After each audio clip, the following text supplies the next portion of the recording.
Hi everyone, today I will be reading the story of The Tale of Ginger and Pickles. Once upon a time, there was a village shop.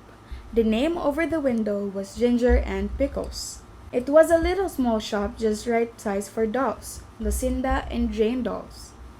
Cook always bought their groceries at Ginger and Pickles.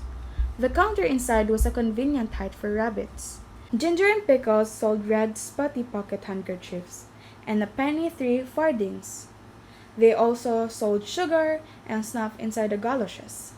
In fact, although it was such a small shop, it sold nearly everything, except a few things that you want in a hurry, like bootlaces, hairpins, and mutton chops. Ginger and Pickles were the people who kept the shop. Ginger was a yellow tomcat, and Pickles was a terrier. The rabbits were always a little bit afraid of Pickles. The shop was also patronized by mice. Only the mice were rather afraid of Ginger. Ginger usually requested Pickles to serve them, because he said it made his mouth water. "I cannot bear," said he, "to see them going out to the door carrying their little parcels."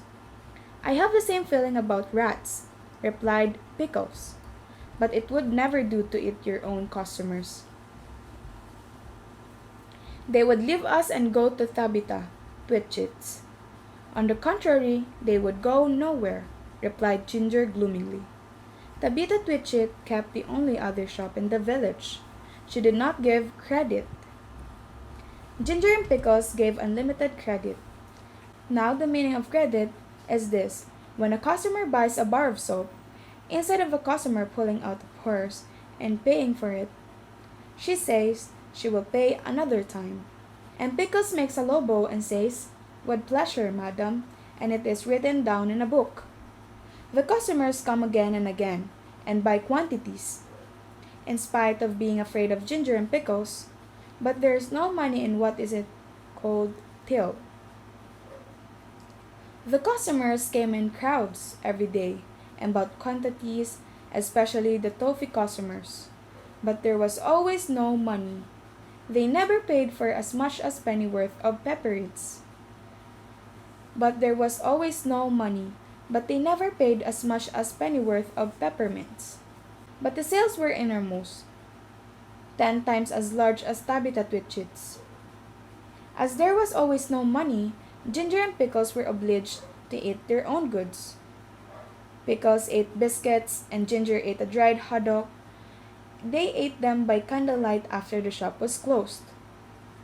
When it came to January 1st, there was still no money, and Pickles was unable to buy a dog license. "It is very unpleasant. I am afraid of the police." It is very unpleasant. I am afraid that the police. "It is very unpleasant. I am afraid of the police," said Pickles. "It is your own fault for being a terrier. I do not require a license, and neither does Kep, the collie dog. It is very uncomfortable. I am afraid I shall be summoned." "I have tried in vain to get a license upon credit at the post office," said Pickles. "The place is full of policemen. I met one as I was coming home. Let us send this in the bill again to Samuel Whiskers. Ginger, he owns 22/9 for bacon." "I do not believe that he intends to pay at all," replied Ginger. "And I feel sure that Anna Maria pockets things. Where are all the cream crackers?" "You have eaten them yourself," replied Ginger. Ginger and Pickles retired into the back parlor. They did accounts, they added up some and sums, and sums. Samuel Whiskers has run up a bill, as Samuel Whiskers has run up as a bill long as his tail. He has had once 3/4 of snuff since October. What is 7 pounds of butter and 1/3 a stick of sealing wax and 4 matches? Send in all bills again to everybody with comp," replied Ginger. After a time they heard a noise in the shop, as if something had been pushed in at the door. They came out of the back parlor. There was an envelope lying in the counter, and a policeman writing in a notebook.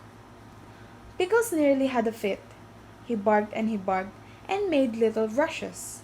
Bite him, Pickles, bite him, spluttered Ginger behind the sugar barrel. He's only a German doll. The policeman went on writing in his notebook. Twice he put his pencil in his mouth, and once he dipped in it the tobacco. Pickles barked till he was hoarse, but still the policeman took no notice. He had bad eyes. Pickles barked till he was hoarse, but still the policeman took no notice. He had big eyes and his helmet was sewed on with stitches. At length, on his last little rush, Pickles found that the shop was empty. The policeman had disappeared, but the envelope remained. Do you think that he has gone to fetch a real live policeman? I am afraid it is a summons, said Pickles. No, replied Ginger, who had opened the envelope. It is rates and taxes. This is the last straw, said Pickles. Let us close the shop. They put up the shutters and left, but they have not removed from the neighborhood. In fact, some people wish they had gone further. Ginger is living in the Warren. I do not know what occupation he pursues. He looks stout and comfortable. Pickles is at present a gamekeeper. The closing of the shop caused great inconvenience. Tabitha Twitchit immediately raised the price of everything a halfpenny, and she continued to refuse to give credit. Of course, there are the tradesmen's carts, the butcher, the fishman, and Timothy Baker. But a person cannot live on seed wigs and sponge cake and butter buns, not even when the sponge cake is good as Timothy's. After a time, Mr. John Dormouse and his daughter began to sell peppermints and candles. But they did not keep self-fitting sixes.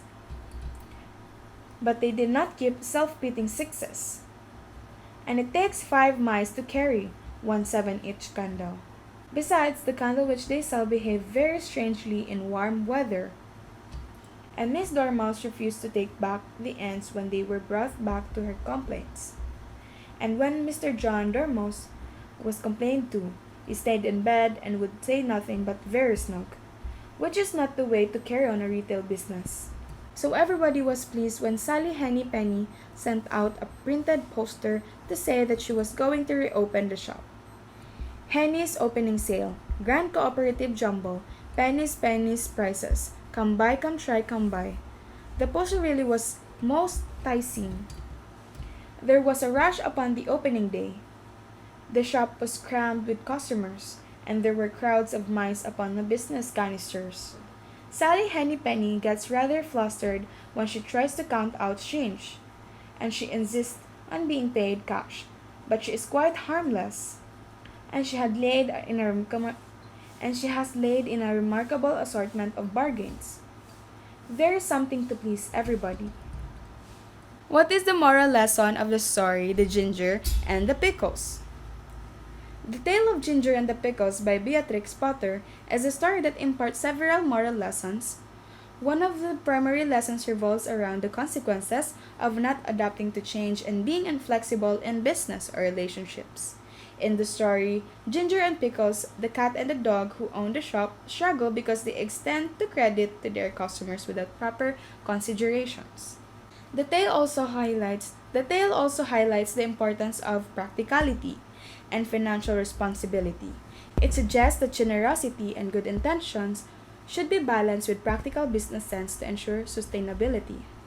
Overall, the story serves as a cautionary tale about financial prudence, adaptability, and the challenges that arise when individuals fail to manage their affairs wisely. That's all for today. Thank you all for listening and watching. Bye-bye!